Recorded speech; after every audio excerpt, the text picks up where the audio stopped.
ವೈಜ್ಞಾನಿಕ ಮೇಲ್ಸೇತುವೆ ನಿರ್ಮಾಣ ಲಿಫ್ಟ್ ಅಳವಡಿಸುವಂತೆ ಕರ್ನಾಟಕ ದಲಿತ ವಿಮೋಚನಾ ಸಮಿತಿಯಿಂದ ಮನವಿ. ಹುಬ್ಬಳ್ಳಿಯ ಮಹಿಳಾ ವಿದ್ಯಾಪೀಠ ಬಸ್ ನಿಲ್ದಾಣದ ಹತ್ತಿರ ನಿರ್ಮಿಸಲಾಗಿರುವ ಮೇಲ್ಸೇತುವೆ ಸಾರ್ವಜನಿಕರಿಗೆ ಅನುಕೂಲಕರವಾಗಿದೆ ಎಂದು ಕರ್ನಾಟಕ ದಲಿತ ವಿಮೋಚನಾ ಸಮಿತಿ ಹುಬ್ಬಳ್ಳಿ ಶಹರ ಸಮಿತಿ ಸೂಚಿಸಿದೆ. ಸಮಿತಿ ತಿಳಿಸುವಂತೆ ಸೇತುವೆ ವೃದ್ಧರು, ಅಂಗವಿಕಲರು ಮತ್ತು ಸಾಮಾನ್ಯ ಪಾದಚಾರಿಗಳಿಗೆ ಸೂಕ್ತ ಅನುಕೂಲಗಳನ್ನು ಕಲ್ಪಿಸಿದ ರೀತಿಯಲ್ಲಿ ಅವೈಜ್ಞಾನಿಕವಾಗಿ ನಿರ್ಮಿಸಲಾಗಿದೆ. ಇದರಿಂದ ಸಾರ್ವಜನಿಕರು ರಸ್ತೆ ದಾಟುವಾಗ ಅಪಘಾತ ಸಂಭವಿಸುವ ಅಪಾಯ ಹೆಚ್ಚಾಗುತ್ತಿದೆ. ಸಮಿತಿ ಹೋರಾಟ ಮೂಲಕ ಈ ವಿಷಯವನ್ನು ಮಾನ್ಯ ಸಚಿವರು, ಜಿಲ್ಲಾಧಿಕಾರಿಗಳು, ಬಿಆರ್ಟಿಎಸ್ ವ್ಯವಸ್ಥಾಪಕರು ಮತ್ತು ಸಂಚಾರಿ ಪೊಲೀಸ್ ಅಧಿಕಾರಿಗಳ ಗಮನಕ್ಕೆ ತಂದಿದ್ದಾರೆ.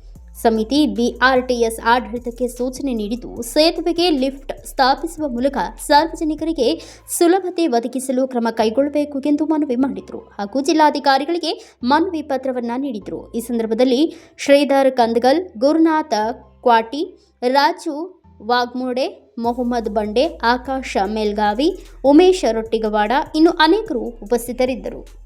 Bureau report, Kannada Janashri news, Hubballi.